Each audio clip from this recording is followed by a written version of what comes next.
अस्सलाम वालेकुम नाजरीन, मैं हूं आपकी अपनी होस्ट अनम कौसर आवान। आज के इस शो में हम बात करेंगे रियल एस्टेट के हवाले से कि देखिए, हर इंसान की ख्वाहिश होती है अपना घर बनाना।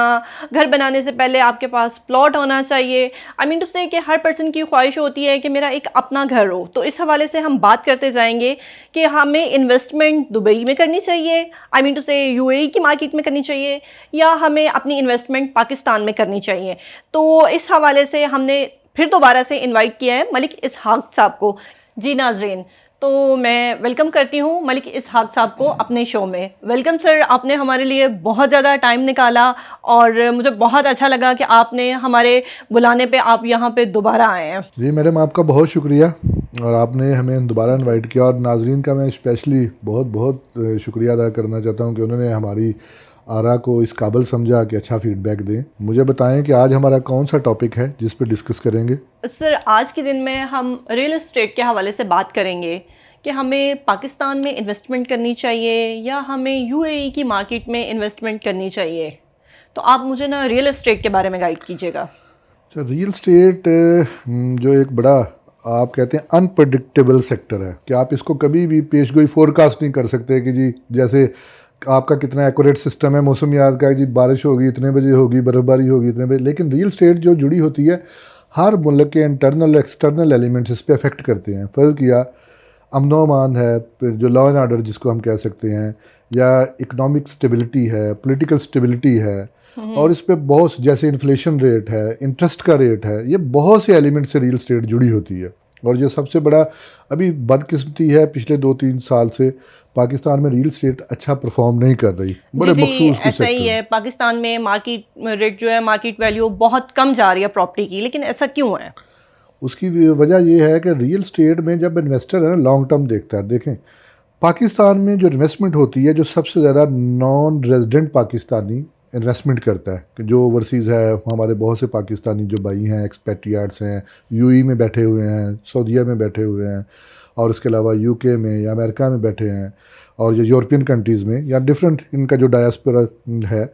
कहने का मकसद ये है कि इस पे जो सबसे जो है कि पाकिस्तान के जो ना इकोनॉमिक स्टेबिलिटी है ना पॉलिटिकल स्टेबिलिटी है जो अफेक्ट कर रही है। क्योंकि जब कोई भी इन्वेस्टर है, बायर है, और वो इस पर्पज़ के लिए प्रॉपर्टी बाय करता है कि भाई ये प्रॉपर्टी कुछ गेन करे और मैं इससे प्रॉफिट कमाऊँ और ये सिक्योर भी रहे। लेकिन पाकिस्तान को बहुत से एंगल से कुछ जो चीज़ों का सामना करना पड़ा है पाकिस्तान की इकॉनमी को, कि इनकी कि एक तो इन्फ्लेशन रेट बढ़ रहा है, दूसरा इंटरेस्ट रेट भी बढ़ रहा है। ठीक, उसके अलावा लोगों को ये भी नहीं कि हम जो इन्वेस्टमेंट कर रहे हैं कि ये इस पर कुछ तभी नज़र आए ना कि ठीक है कि सारा बिजनेस बहुत स्टेबल चल रहा है, चीज़ें ग्रोथ की तरफ जा रही हैं, सारे जो इकोनॉमी के जितने फैक्टर और जितने सेक्टर्स हैं वो अच्छा परफॉर्म कर रहे हैं। अभी प्रॉब्लम ये है कि ये समझ नहीं आ रही कि ठीक है अगर हम इन्वेस्टमेंट करेंगे तो कल इसकी फेट क्या होगी। क्लियर पॉलिसीज़ हों और सारा एक स्टेबिलिटी हो, और पता हो कि अगर एक गवर्नमेंट है उसने ये पॉलिसी दी है और ये इतने साल गवर्नमेंट चलेगी और यही पॉलिसीज़ रहेंगी, तो फिर हर शोबा परफॉर्म करता है, और रियल स्टेट का शोबा भी जुड़ा हुआ है। अच्छा, दूसरा, रियल स्टेट में क्या होता है कि इसकी बाइंग के मुख्तलिफ कुछ और भी मोटिव्स होते हैं, या उस पर आप ये कह सकते हैं फ़र्ज़ किया किसी जगह एक इंफ्रास्ट्रक्चर है, किसी जगह एयरपोर्ट बना, किसी जगह इंडस्ट्रियल जोन बनी, किसी जगह कमर्शियल एक्टिविटी हुई, किसी जगह यूनिवर्सिटी अनाउंस होगी, तो वो एक आप उसको कह सकते हैं कि बिल्कुल एक मखसूस ही टेरिटरी है, मखसूस एरिया जिसमें एक बिजनेस एक्टिविटी या रियल स्टेट से एंगल से एक्टिविटी। लेकिन वो आपको ब्रॉड स्पेक्ट्रम पे या बहुत बड़े लेवल पे वो उसका वो आप जो है रिज़ल्ट या वो उसके इफ़ेक्ट्स नहीं ले सकते, जो अगर पूरा मुल्क और उसका जो पूरी इकॉनमी अच्छा परफॉर्म करे तो हर जगह फिर मूवमेंट होगी। वो कराची में मूवमेंट होगी, केपीके में मूवमेंट, बलूचिस्तान में, जीबी में, जी जी। एजेके में, पंजाब में, हर जगह।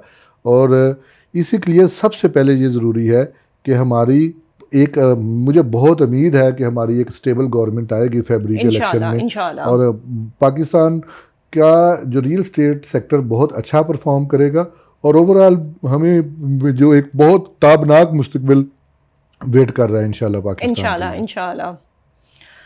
सर, हम आपसे मैं इस हवाले से बात करूंगी, यूएई की मार्केट के हवाले से आप क्या कहना चाहेंगे? यूई की मार्केट देखें, ये हमारा सेकंड स्टेशन है। हाँ जी, सेकंड ठीक है, स्टेशन है, राइट। और सेकंड स्टेशन है, और एक्सपैट्रिएट जब इधर आते हैं, ठीक है, उस पर वो मैक्सिमम पाकिस्तान के 16 लाख लोग हैं जो वो लेबर क्लास से हैं या जॉब्स कर रहे हैं, और 1 लाख लोग हैं जो छोटा मोटा अपना बिजनेस कर रहे हैं। क्योंकि पाकिस्तानी बहुत ज़्यादा बहुत बड़े पैमाने पे बिज़नेस नहीं कर रहे, मखसूस कुछ पाकिस्तानी हैं जो बिज़नेस में बहुत कामयाब हैं, लेकिन या जिनके बिज़नेस इंटरेस्ट बहुत अच्छे हैं, या मल्टी टेरिटरी में है, मल्टी नेशनल हैं। लेकिन जब आप इधर होते हैं तो आपने जो यूई किया, तो 2 साल में जो रियल स्टेट सेक्टर इतना अच्छा परफॉर्म कर रहा है, क्योंकि यूई को क्या फ़ायदा मिलता है कि दुनिया में खा अमन हो खा जंग हो, दोनों सूरतों में यूई की और रियल स्टेट की, दुबई की प्रॉपर्टी को बूम मिलता है, स्पेशली दुबई की, अबू धाबी की ऐसा है ही उसको। है, ऐसा ही है। अच्छा, बूम कैसे मिलता है कि फ़र्ज़ किया, अगर पहले सीरिया में प्रॉब्लम थी, उससे पहले इराक में प्रॉब्लम थी, अभी यूक्रेन में प्रॉब्लम आई हुई है पिछले साल 1.5 साल से, और अभी जो इसराइल और फ़लस्तीन के इशू पे प्रॉब्लम है।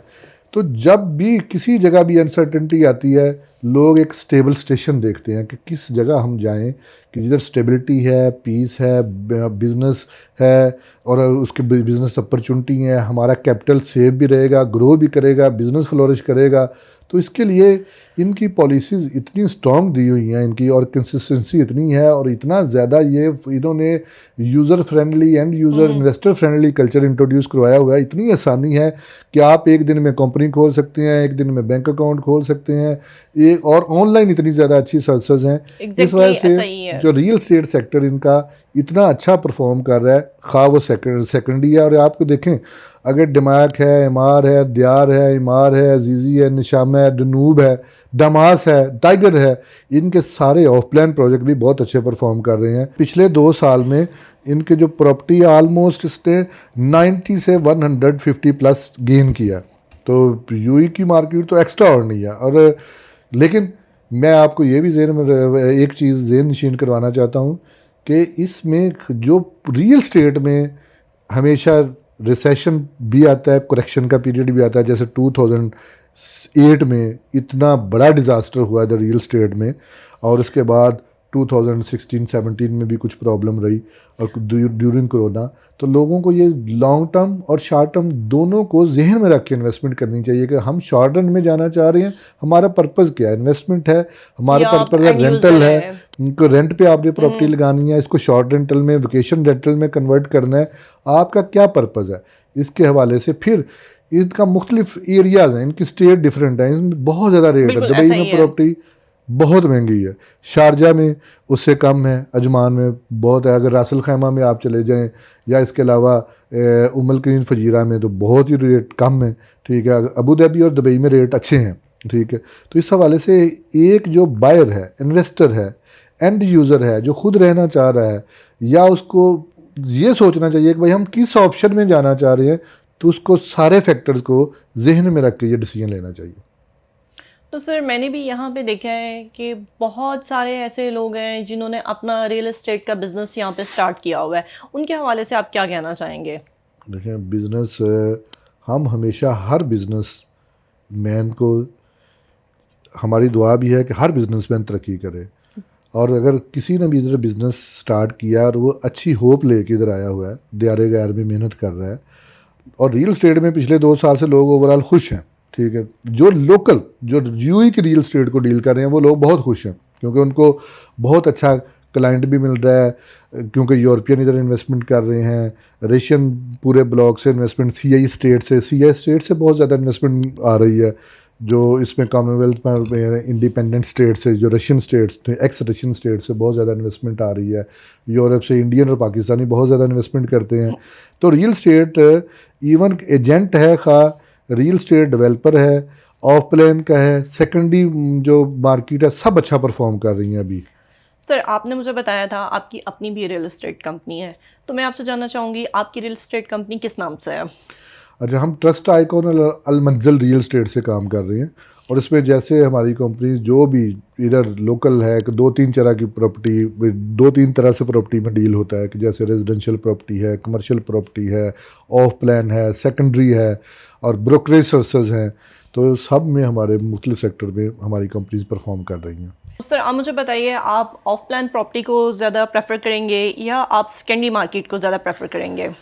ऑफ प्लान प्रॉपर्टी देखें, कुछ ग्रुप हैं जो बहुत अच्छा परफॉर्म कर रहे हैं। यहाँ मैं एक एडवाइस करूँगा कि लोगों को देखना चाहिए कि भाई वो लोगों के तजर्बे से देखें, लोगों की परफॉर्मेंस से देखें कि अगर एमआर है, कोई प्रॉमिस करता है डिलीवर करता है, डबैंक है डिलीवर करता है, और अगर वो किसी भी और ग्रुप में भी जाते हैं वो देखें कि भाई इनका ट्रैक रिकॉर्ड क्या है, या डिलीवर कर रहे हैं, तो फिर तो ऑफ प्लान में भी चले जाएं। क्योंकि ऑफ प्लान का एक पॉजिटिव पहलू ये है कि अभी 2 साल में अप्रिसिएशन बहुत मिली है। इवन के डैमैक ने जितने भी अपने प्रोजेक्ट लॉन्च किए हैं, खालेगून में किए हैं, मैकनूज में किया है, जो भी उनको जो नेक्स्ट जो उनकी जितनी भी लॉन्चिंग है वो पिछले लॉन्चिंग से उनके रेट बहुत ऊपर गए हैं। और लोगों ने एक ब्रेकअप में पे करना होता है 3 साल में, या एक आपको पेमेंट शेड्यूल मिल जाता है जिसको आपने ऑब्जर्व करना होता है। तो ऑफ प्लान इस एंगल से ये है। और अगर आप किसी छोटे डेवलपर के साथ काम करेंगे या कोई नया तजर्बा करेंगे तो सम टाइम उस पर फिर प्रोजेक्ट रास्ते में रह जाते हैं। जैसे बहुत से प्रोजेक्ट्स इधर साल से रुके हुए हैं, अजमान में, शारजा में कुछ प्रोजेक्ट्स रुके हुए हैं। तो ये भी आपको बहुत पहले ड्यू डिलिजेंस करनी चाहिए कि हमने किधर इन्वेस्टमेंट करनी है। फिर आपकी प्रायोरिटी होती है। ऑफ प्लान में होता है कि वो इन्वेस्टमेंट में आप वेट कर सकते हैं, आपने अपना माइंड बनाया होता है, आपने अपनी सेविंग्स को देखना होता है कि भाई हमारे पास सेविंग्स इतनी है और हमने 3 साल में ये पे करना है और ये 3 साल में ब्रेकअप में पे करना है। तो ये आपने डिसीजन लेना होता है, लेकिन उस पर ज़रूर देखें, सोचें कि हम किस डेवलपर के साथ जा रहे हैं और उसकी परफॉर्मेंस कैसी है। सर आप मुझे ये बताएं कि अगर आपको इन्वेस्ट करना हो तो आप ऑफ प्लान में करेंगे या आप सेकेंडरी में करेंगे? अच्छा, मैं दोनों जगह इन्वेस्ट करूँगा, लेकिन मैं बहुत देखभाल के सोच के। देखें, पैसा कमाना बहुत मुश्किल है, ठीक है, कोई इजी जो मनी के वेज नहीं है हमारे पास। हम इतनी मेहनत करते हैं, हमारे सब पाकिस्तानी जो परदेसी हैं दियारे गैर में या इधर रेजिडेंट हैं, दिन रात मेहनत करते हैं। यकीन करें, मैं ख़ास तौर पे इधर देखता हूँ कि लोग इधर मशीनों की तरह काम करते हैं और वो पता नहीं कैसे कैसे इनकम जी जी, जनरेट ऐसा करते ही हैं, है कैसे बिल्कुल। छोटा छोटा पोर्शन अपनी कमाई से सेव करते हैं। तो जो अगर मुझे आपने ये क्वेश्चन किया है तो मैं दोनों जगह जाऊँ, मैं देखूँगा टॉप रिप्यूटेड जो कौन सा है और उसको कोई भी अभी चेक करना, एनालिसिस करना। अभी इतना मॉडर्न दौर है, ठीक है, इतनी टेक्नोलॉजी तरक्की की है, एआई है, आप रिसर्च डाल सकते हैं, उसके कंपिटिटर्स देख सकते हैं, कौन द टॉप परफॉर्मर है, सेल कितनी हुई है। डीएलडी दुबई लैंड डिपार्टमेंट में आप सेल्स का वॉल्यूम देख सकते हैं कि कौन से सेकेंडरी जो प्रोजेक्ट्स हैं उसमें कितनी सेल परचेज हो रही है। तो मैं सबसे पहले यही देखूंगा और मैं टॉप नॉच प्रोजेक्ट्स में ही जाऊंगा।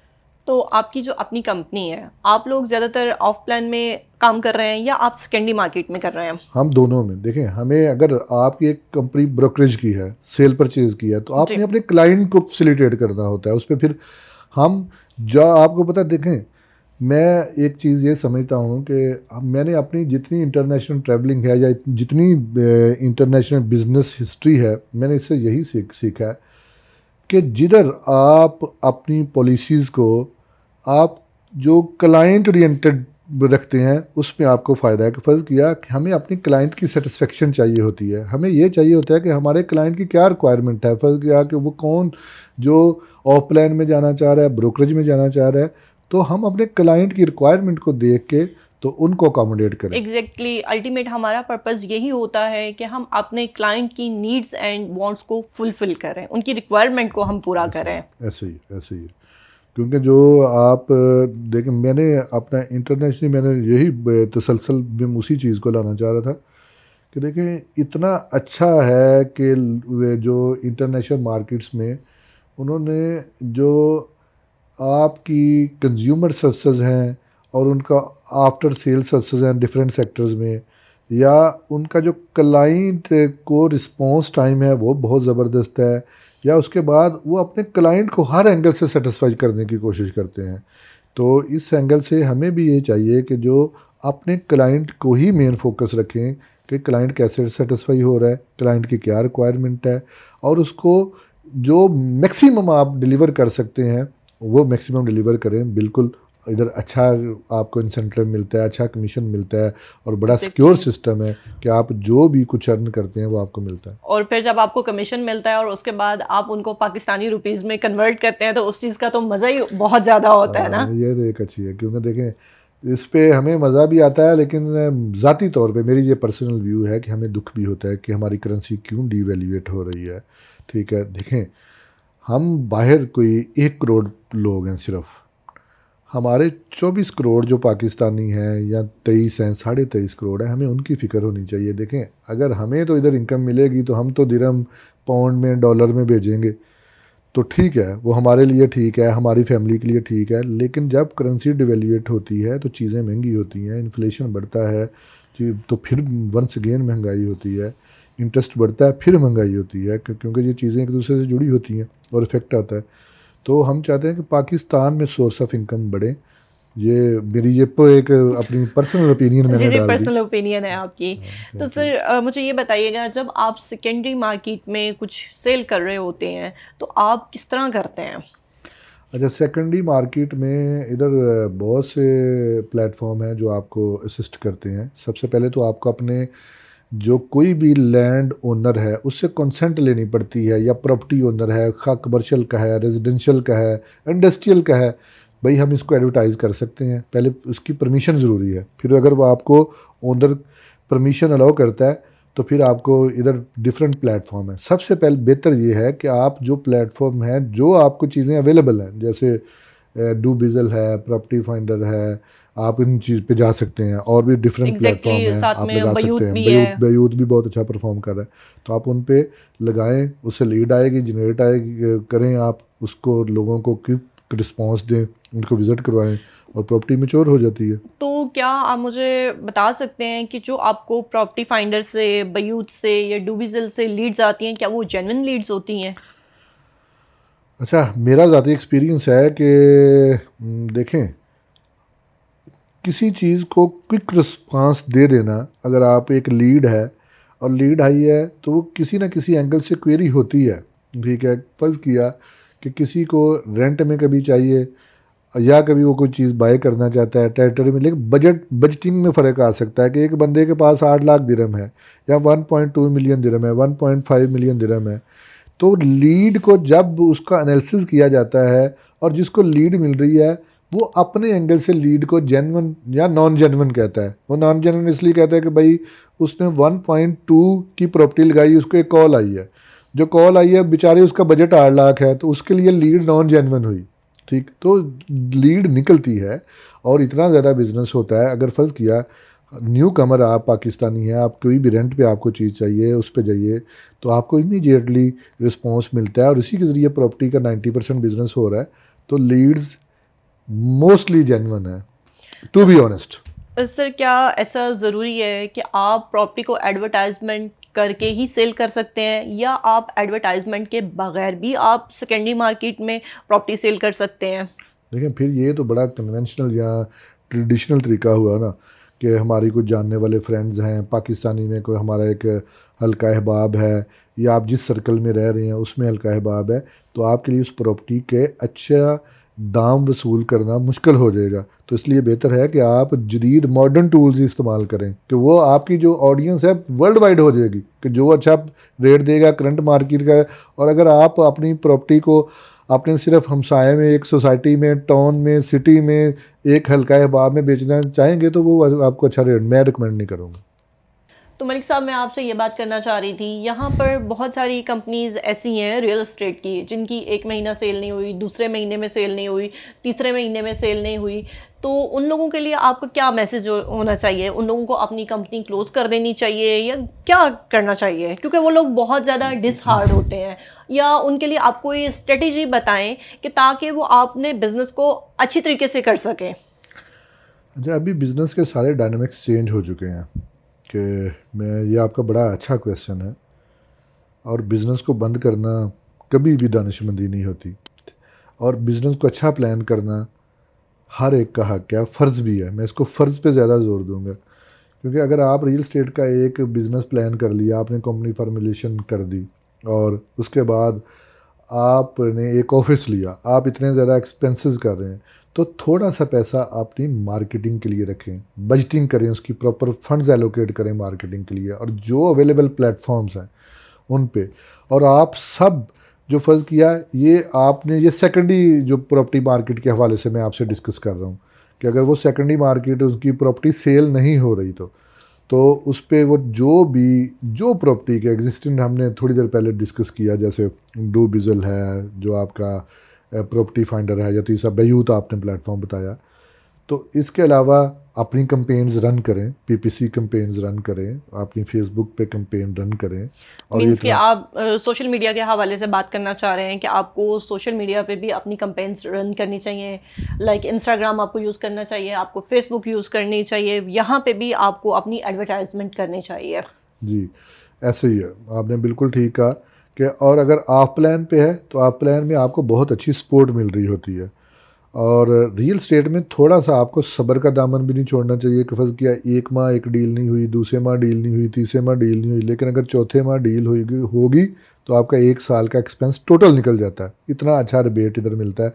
और अगर इसी को आप ऑफ प्लान में डिस्कस करते हैं, तो ऑफ प्लान में आपको एक चीज़ ज़हन में रखिएगा कि जितने बड़े ग्रुप हैं, बिग जाइंट्स हैं, जैसे वंस अगेन हम आते हैं, अमार है, डमैक है, अजीज़ी है, निशामा है, डनूब है, टाइगर है, एलिंगटन है, जितनी भी प्रॉपर्टीज़ हैं, वो आपको एक मार्केटिंग का बहुत अच्छा बजट भी देती हैं। वो खुद से मार्केट कर रही होती हैं, आपने सिर्फ उसको उनकी उस कैंपेन में शामिल ना, गो विद फ्लो जाएं। ठीक है, तो आप अपने हिस्से का क्लाइंट, आप रजिस्टर्ड होंगे पहले, क्योंकि आप सब, क्योंकि जितने लोग भी रीरा से सर्टिफाइड हैं, रजिस्टर्ड हैं, उनकी कंपनी इधर हैं, लाइसेंस होल्डर हैं, एक्टिव लाइसेंस है, वो सब डेवलपर के साथ रजिस्टर्ड हो सकते हैं। तो सेल एग्जैक्टली मेरा ऐसा ही है कि मेरा आप नहीं, डेवलपर के साथ रजिस्टर्ड हो के देन आप वहाँ पे जाके क्लोजिंग वगैरह कर सकते हैं। मेरा नहीं ख्याल कि ये पिछले 2 साल से लोगों का ये इशू नहीं है कि सेल नहीं हो रही, डील नहीं हो रही। सेल भी हो रही है, डील भी हो रही है। और अगर सेल नहीं हो रही, स्ट्रेटजी चेंज करें, मार्केटिंग टूल्स नए यूज़ करें खुद से। अगर जो आपको दूसरे प्लेटफॉर्म से नहीं आ रहा, तो आपने खुद से को अपना कोई एसईओ, अपनी वेबसाइट को एसईओ ऑप्टिमाइज़ करवाएं। आप ये करें कि आपने जो खुद से एक अपना एडवर्टाइज़र बिठाएं, सोशल मीडिया मैनेजर बिठाएं, वो फेसबुक पे कंपेन करे, वो आपके गूगल पे ऐड रन करके दे। तो ये कोई इशू नहीं है, हर बिज़नेस कामयाब हो सकता है। और बिज़नेस जो आपकी चीज़ तब बिकेगी, आप राइट ऑडियंस में उसको फेंक रहे हैं तो। और इसका जी जो बिल्कुल। सबसे बेहतरीन तरीका ये है कि डिजिटल मीडिया जो सोशल मीडिया का बेहतरीन इस्तेमाल किया जाए। और सर दूसरी बात ये भी आती है ना कि slow and steady win the race. आपको इस काम में थोड़ा सा पेशेंस रखना पड़ता है। आप पेशेंस रखेंगे तो इंशाल्लाह आप कामयाब हो जाएंगे। ऐसा तो नहीं होता ना कि एक दिन आपने कंपनी खोली है और 2 महीने में कि हम मिलीनियर एंड बिलीनियर बन जाए। ऐसा मेरा नहीं ख्याल कि होता है, थोड़ा टाइम लगता है चीज़ों में।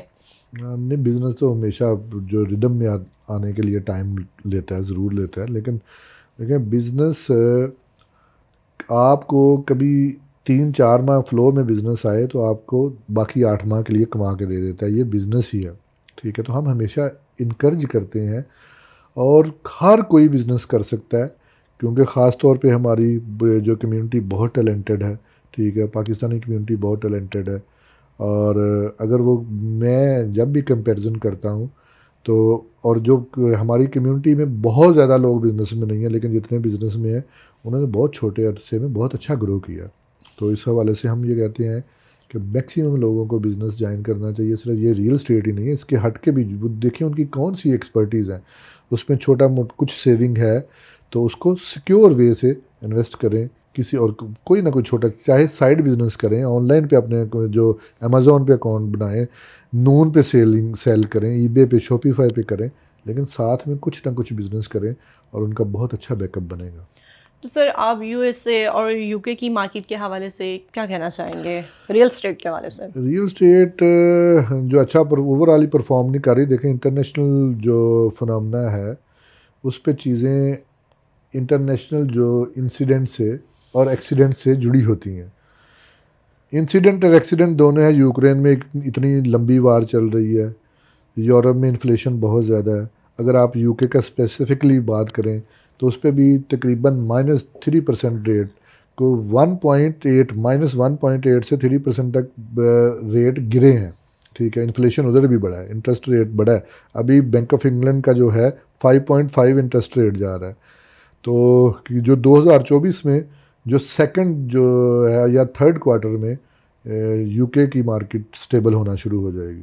और अभी भी उस पर अगर आप देखें कि वेल्स और इंग्लैंड में अच्छा परफॉर्म नहीं कर रहे, नॉर्दर्न आयरलैंड की मार्केट ने अच्छा परफॉर्म किया 2023 में। सर, आज के हवाले से आप जितने भी यहाँ पे रियल एस्टेट में लोग हैं जिन्होंने अपने बिजनेस रन किए हुए हैं रियल एस्टेट के, उन लोगों को आप क्या मैसेज देना चाहेंगे? कि बहुत रियल स्टेट से दुनिया में रियल स्टेट से अच्छा कोई बिज़नेस नहीं है। और मैं ये कहता हूँ कि वो लकली अभी जो यूई में एक इतने अच्छे फेज़ से गुजर रहे हैं जिधर जो रियल स्टेट बूम पे हैं।